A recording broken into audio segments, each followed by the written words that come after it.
Alhaji ba ikegwu n'ụzọ bilie. Alhaji ba, my brother, ịkaraka oha onye si na ịmaghị eme ya ka kpọtọ mara eme ọbịa mee n'elu ụwa ewawo otu nwa ọrịa jiri kwuo onye mgbe ọ dị ndụ.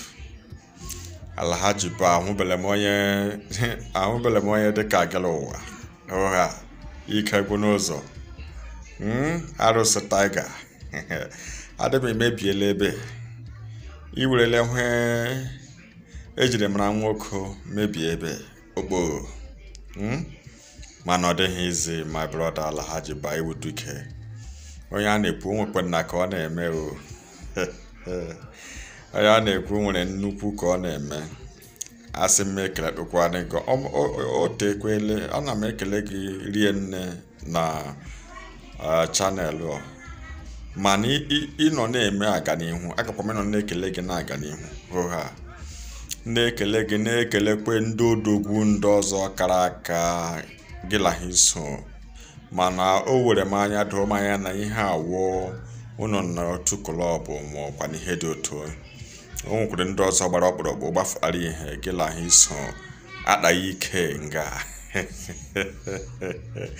the chief kara aka anọghị, mana asị onye ahụrụ ezi ya akakwa na-eri. Alhaji ba ikegwu n'ụzọ, asị m ekele gị iwu dike kara aka ikegwu n'ụzọ iwu odogwu. Ana m ekelekwe dike nwe mmemme ya gbagoro. Unu eshikwe n'ịhụnanya, unu chiri ezigbote ịhụnanya ka ndị ejiri mara ndị Igbo. O nwere otu ha ejiri mara ndị Igbo, unu eshikwelie yes, ọ dịghịkwa n'izi hwe kwuo okwu ebe ewe ego. A sị na egwu dagharị ya nwa ogbenye shiri ọnụ ya. Clear the road for the game changers. Yes, egwu adagharịala nwa ogbenye shirikwe n'ọnụ ya hwe kwuo eziokwu ebe ewu okwu ego.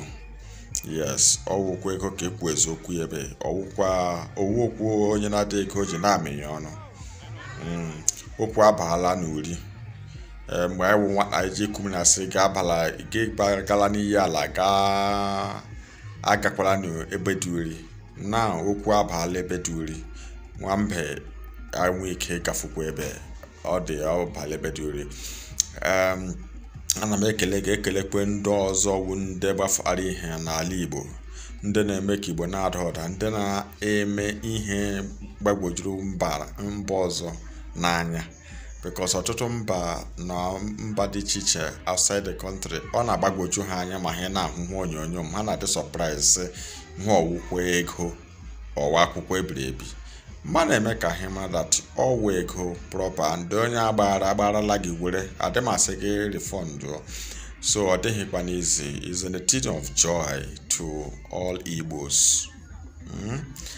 Ana m ekele ndị Igbo nke ọ dị ama, unu nwoke mba nakwa na adị m proud like na-ekwu ya sị adị m proud iwu onye Igbo, adị m nnukwu dị proud iwu onye Igbo. Ọ dịghịkwa n'izi. Asị m Chukwu gọziere m all Igbos. Ọ dịghịkwa n'izi. Alaikere m Igbo, agakwa m ịlụ ụwa ọzọ n'Igbo, ya rụkwa m eji alụ ụwa alụ, because memewe otu ndị Igbo na-ewefuru obi mere ụmụnne ihe. Ahụbele m ya ebe ndị ọzọ, ahụbele m ya ebe ọzọ.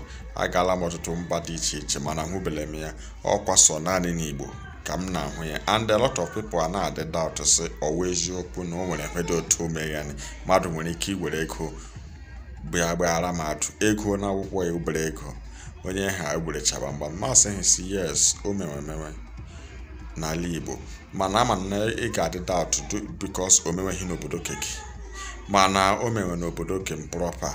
So ị ga-adị doubt mgbe mana ọ bụghị ya ka m kwuru bịa ka m kelee ụmụafọ Igbo, kelee Alhaji ba ikegwu n'ụzọ arụsị taiga iwe onye mma.